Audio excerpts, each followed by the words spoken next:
સંખ્યામાં પોલીસ અધિકારીઓનો કાફલો, 3 ડીસીપી સહિત પોલીસના ઉચ્ચ અધિકારીઓ હાજર છે. નાના મોટા તમામ આરોપીઓના ઘરે સર્ચ કરવામાં આવશે. બુટલેગર અને અન્ય વોન્ટેડ આરોપીની ગતિવિધિઓ પર નજર છે. કાયદો વ્યવસ્થાના ભાગરૂપે પોલીસ દ્વારા કોમ્બિંગ હાથ ધરાયું છે, પરંતુ આપ જુઓ ઉચ્ચ પોલીસ અધિકારીઓનો કાફલો જુહાપુરામાં છે અને અહીં કોમ્બિંગ હાથ ધરવામાં આવ્યું છે. મહત્વનું છે કે અમદાવાદ પોલીસ દ્વારા છેલ્લા અનેક દિવસોથી નાઇટ પેટ્રોલિંગથી લઈને અલગ અલગ જગ્યા પર કોમ્બિંગ કરવામાં આવે છે. ત્યારે આજે અત્યારના જે દ્રશ્યો છે તે જુહાપુરાના છે કે જ્યાં પોલીસ દ્વારા ઘરે ઘરે કોમ્બિંગ કરવામાં આવ્યું છે. ઉચ્ચ પોલીસ અધિકારીઓનો કાફલો પણ ત્યાં ઉપસ્થિત છે.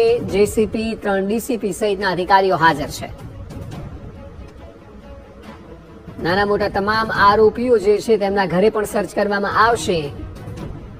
કાયદો વ્યવસ્થાની સ્થિતિ સુધારવાનો આ પ્રયત્ન, જેના ભાગરૂપે અલગ અલગ વિસ્તારમાં જો કે આ પ્રકારની કામગીરી હાથ ધરાઈ છે, જેના ભાગરૂપે આજે જુહાપુરામાં પોલીસનો કાફલો જોવા મળી રહ્યો છે.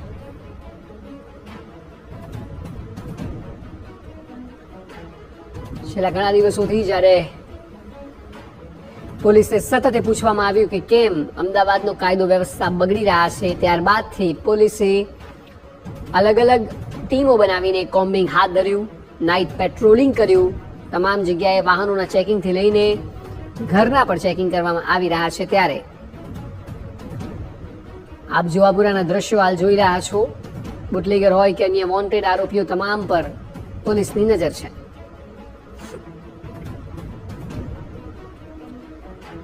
કાયદો વ્યવસ્થાના ભાગરૂપે પોલીસ દ્વારા આ કાર્યવાહી હાથ ધરાઈ છે, જેમાં મોટી સંખ્યામાં પોલીસનો કાફલો ત્યાં ઉપસ્થિત છે.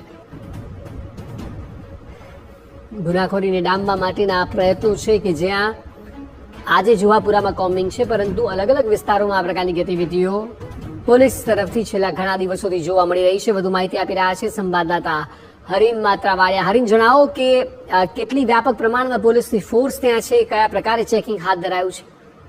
બિલકુલ, છેલ્લા 1 કલાકથી જુહાપુરા અને આસપાસના વિસ્તાર છે ત્યાં મોટો પોલીસ કાફલો ખડકી દેવામાં આવ્યો છે ને તમામ જે વોન્ટેડ આરોપીઓ છે, બુટલેગર છે અથવા અન્ય કોઈ નાની મોટા ગુનાહિત પ્રવૃત્તિમાં સંડોવાયેલા છે તે તમામ આરોપીઓ છે તેમના ઘરનું સર્ચ ઓપરેશન, ઘરની તપાસ કરવામાં આવી રહી છે. તડીપાર કોઈ લોકો હોય, તડીપાર જે આરોપીઓ હોય ને જે કોઈ મળી આવે તેમના વિરુદ્ધ પણ ગુનો દાખલ કરવામાં આવી રહ્યો છે. ખૂબ મોટી સંખ્યામાં પોલીસના અધિકારીઓ અને પોલીસ કર્મીઓ છે તેની ફોર્સ સમગ્ર જુહાપુરા વિસ્તારમાં અલગ અલગ ટીમો બનાવી અને અલગ અલગ આરોપીઓ છે તેના ઘરનું સર્ચ ઓપરેશન કરી રહી છે. ખાસ કરીને જેસીપી સેક્ટર 1 નીરજકુમાર બડગુજર ઉપરાંત અલગ અલગ 3 ઝોનના ડીસીપી અને તમામ ઝોનના પીઆઈ સહિતનો કાફલો છે તે વિસ્તારમાં કોમ્બિંગ કરી રહ્યો છે ને ખૂબ મોટી સંખ્યામાં વિસ્તારમાં અલગ અલગ જે જગ્યાઓ છે ને અલગ અલગ ગુનેગારો છે કે તેમનું લિસ્ટ આપવામાં આવેલું હોય છે, તેમના ઘરે સર્ચ ઓપરેશન હાથ ધરવામાં આવ્યું છે. મહત્વનું છે કે જે રીતે છેલ્લા થોડા સમયમાં અસામાજિક તત્વો બેફામ બન્યા છે અને ગુનાખોરીનો ગ્રાફ વધી રહ્યો છે, તેને ડામવા માટે હવે પોલીસ સક્રિય બની છે.